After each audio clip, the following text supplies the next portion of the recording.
Okay, we're going to talk today about types of functions. This will be 2.5.1 to 2.5.4. And we're specifically going to be talking about linear and quadratic today. So linear means a constant rate of change or a constant slope. You'll need to identify independent and dependent variables, be able to put them in context. You should be able to identify increasing and decreasing. So let's look at an example. You also must know the forms, slope, intercept, or according to this book, they're going to call slope gradient. So gradient intercept form. And yes, they call it y equals mx plus c. Gradient point or point slope. And standard form, um, they are putting the c, a, b, and c all on the same side. They won't ask you them by name, they'll ask you them by they'll give you a general form like this and say put it in that form. Um, A, B, and C generally have to be integers. Okay, so looking at example one, taxi company charges 80 cents for every kilometer traveled, while taxi company B charges 45 cents for every kilometer traveled plus a $7 fixed amount. Suggest a linear function that models C of A. So C of A would be the cost for A in dollars as a function of the number of kilometers traveled. So CA of, I'm going to call it distance, C sub A of D equals 0.8 D. For B, C sub B of D equals 0.45 D plus 7. It asks, which company would you ride for 15 kilometers? Well, I would want to know CA of 15 and CB of 15.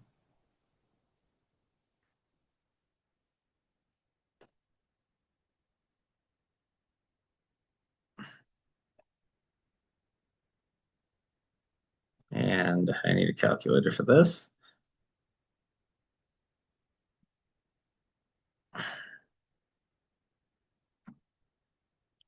This one is 13.75.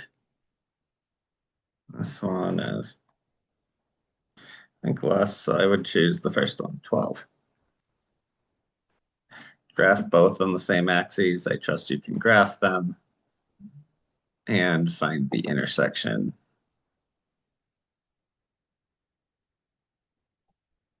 So your graph should look like the following. You should have labels on the axes, labels for the functions. You could call this C B of x and CA of x if you wanted. You should have this intersection point labeled. So after 20 kilometers, company B is cheaper. And that answers your question for E.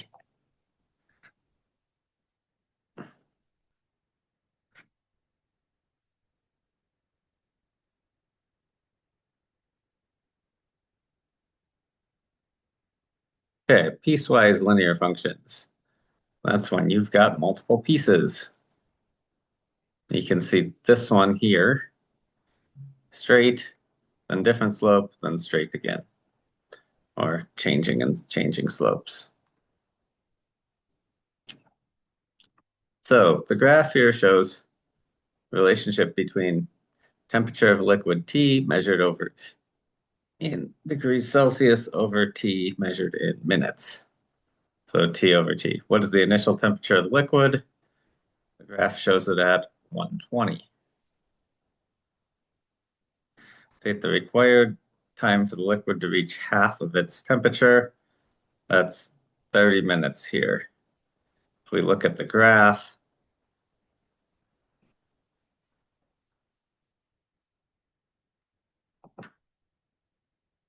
we can see from 120 to 60 takes 30 minutes. The required time to reach 0 is 40. We can see here we have a slope of negative 20 over 10. And this here has a slope of negative 60 over 10, which when we reduce negative 6, negative 2.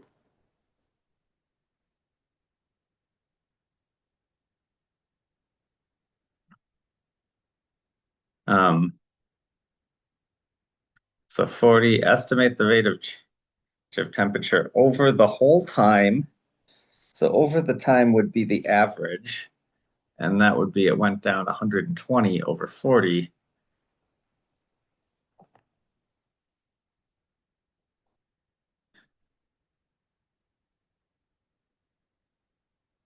(120/40), and then it says to suggest a piecewise function. The first part is t of t equals negative 2t plus 120, and that is for times between 0 and 30. My second one, I've got negative 6t. I'm going to write it in point slope and convert. So went to the point 40, 0.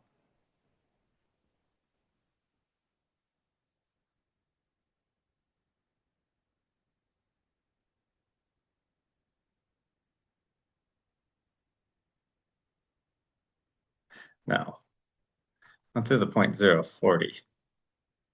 It's like something's wrong about this.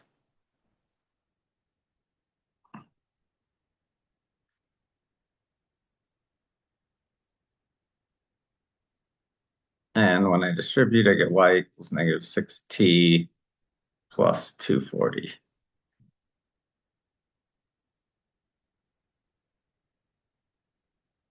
So I used my point slope, and then I put it in more of a normal form. And I guess this seems to end at 40 based on the graph. So I am not going to include 30 in both the t's. It should only be included in one of the two functions. Okay, that's lines.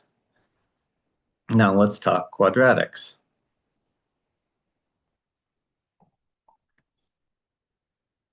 The standard form of a quadratic is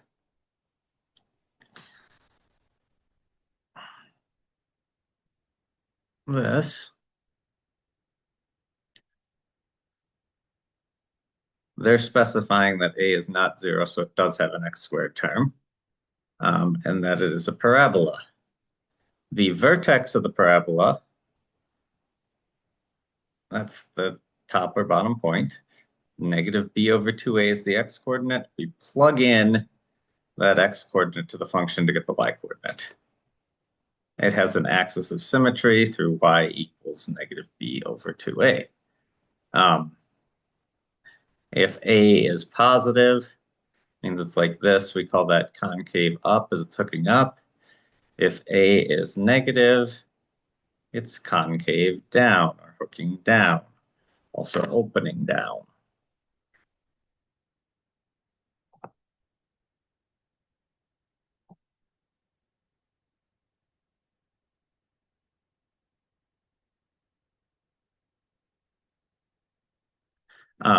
This is another way to find an axis of symmetry or a vertex. If you know the two x-intercepts, you can simply add them together, divide by 2, or average them. When you're sketching a graph, show the shape of the graph.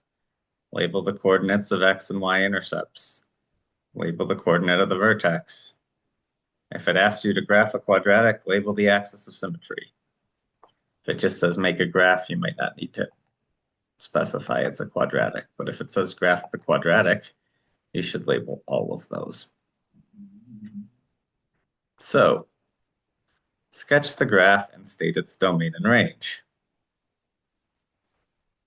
So in order to sketch this graph, I don't think this is going to factor very nicely. I'm going to find the vertex, negative b over 2a, which equals positive 6 over 4. Now I need its y-coordinate.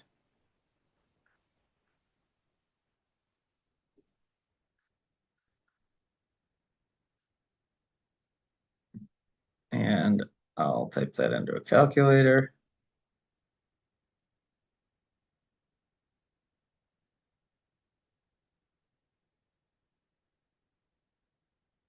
And I get negative 3.5. This is a quadratic opening up.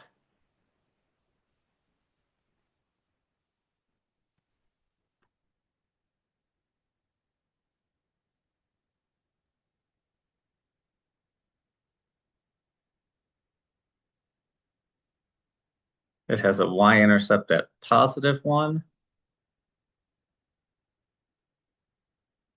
I could find the x-intercepts, but they're not nice numbers. I could use the quadratic formula. There is my graph.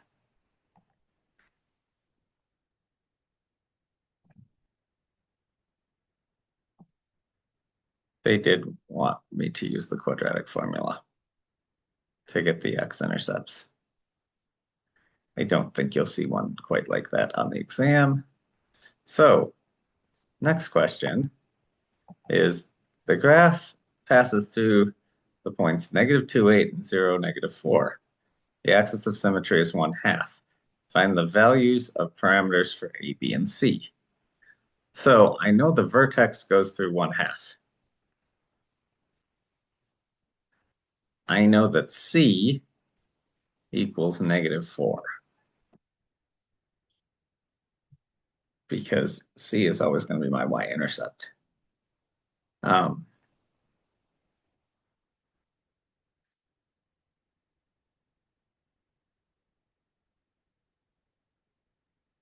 and I know that it passes through the point negative 2, 8. So 8 equals A times negative 2 squared plus B times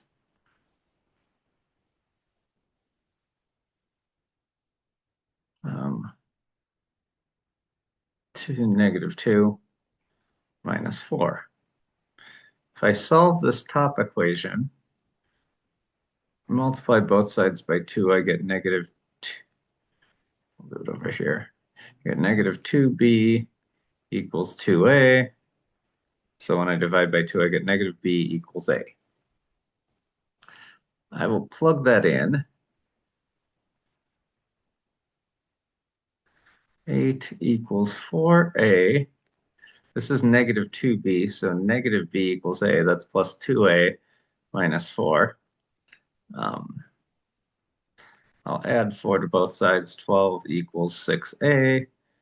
A equals 2. B equals negative 2. So my function is y equals 2x squared minus 2x minus 4 plus negative 4, or a equals 2, b equals negative 2, and c equals negative 4.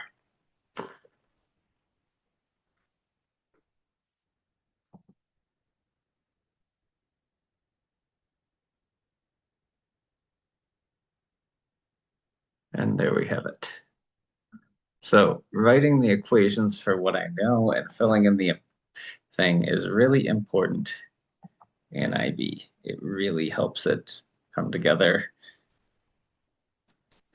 Okay, the vertex form of a quadratic looks like this with A is still the same as in the standard form, but it has a vertex at HK. I don't have to go through and find it. It's just written into the form. So it becomes very useful.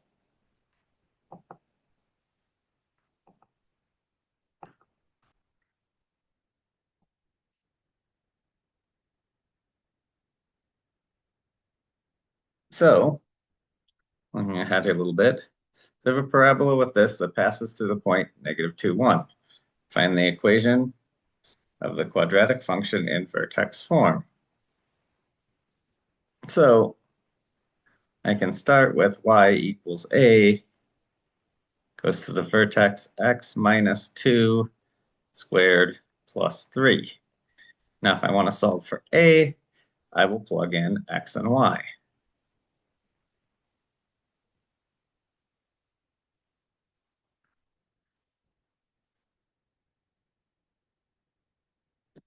Negative 2 minus 2 is negative 4 squared is 16.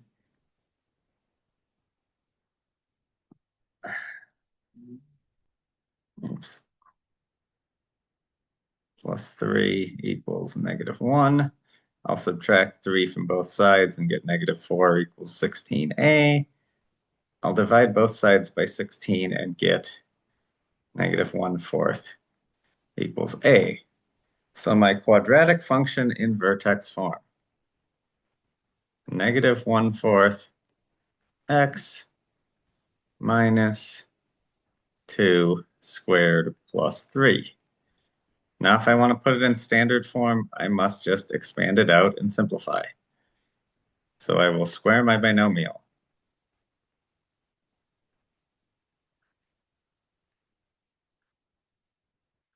Now I'll multiply them both all by 1/4.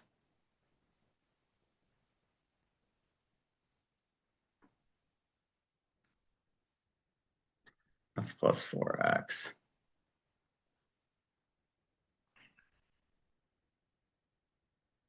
And now I'll combine the negative 1 and 3 to get a plus 2.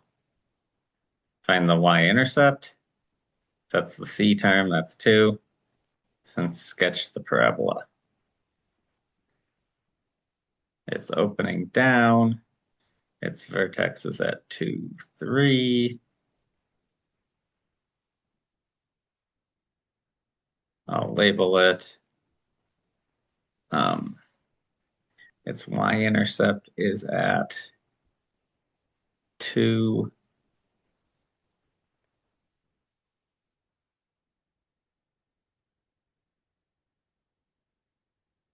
And I'd have to do some work to find those x-intercepts.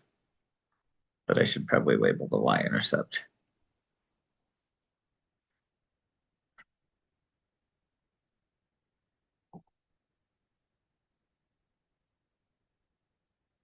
Completing the square. Hopefully you still know how to complete the square. So it says put it in that form by completing the square.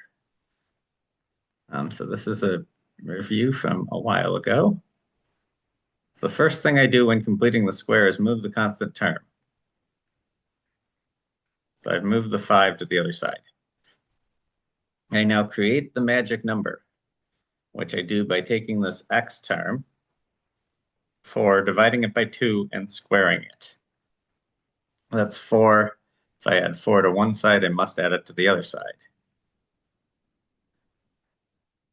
I can then factor my new quadratic trinomial into a binomial squared, and I can put it back into vertex form. The vertex is located at negative 2, 1.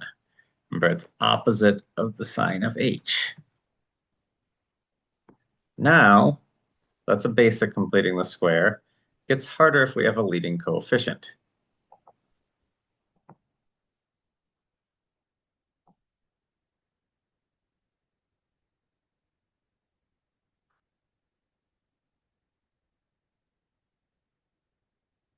So I again start by moving, I'm going to call f of x y, and then I'm going to move the constant term. I then must add a step of factor out this 4. Before I create my magic number, I have to factor out the 4.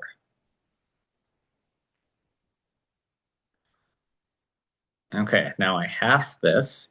That's 1/4. 1/4 squared is 1/16.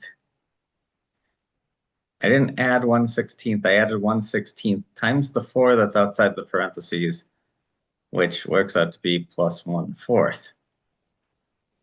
So I got to add that to the other side. Maybe I should write it in front.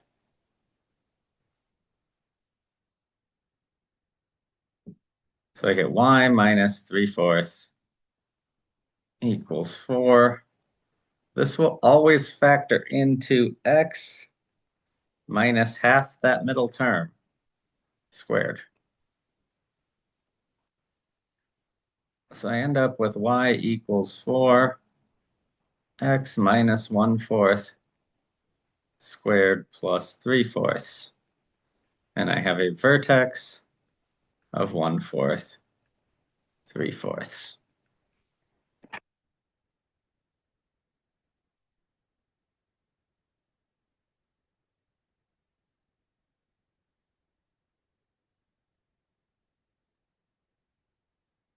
And that's what we get.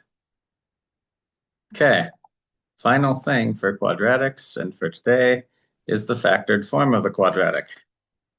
Again, or the factorized, as they're going to call it here. The a is still the same. P and Q are x-intercepts. Okay. One of the beauties of the factored form is the x-intercepts are just given by the solutions to the factors.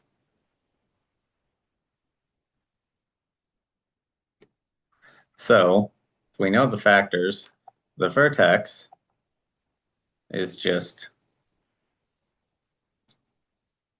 average them together for the x-coordinate and plug it in for the y. So here it says find the x-intercepts, the y-intercept, the coordinate of the vertex. Okay, the x-intercepts, -1 and 2, just the solutions to these factors being 0. The y-intercept will be harder. The vertex, well, the x-coordinate is going to be average them. -1 plus 2 is 1, divided by 2 is 1/2. If I plug that in, I get 2 times 1.5 times -1.5.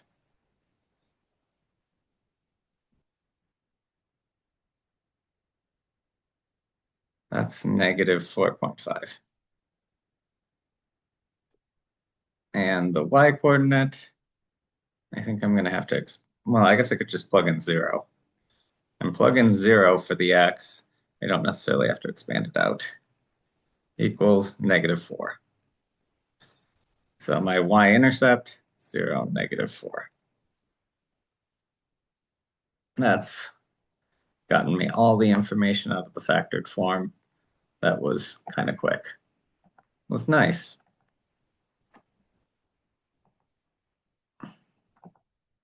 Okay, one more example and then we're done. So parabola has x-intercepts this and passes through the point 6, -12. Find the equation for the quadratic function.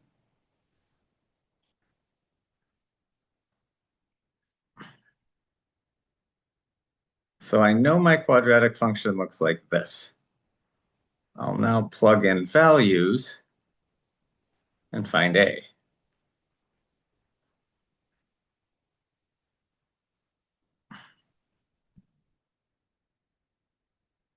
That's 5 times 2. A equals -12 over 5, or over 10, which equals -6/5. So my final quadratic function, -6/5 x minus 1, x minus 4.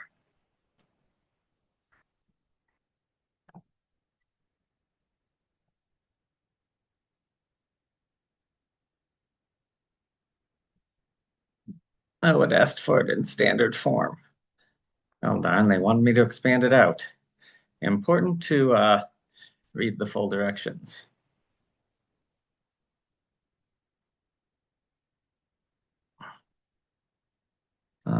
X squared minus x minus 4x plus 4. So that's going to be negative 5x.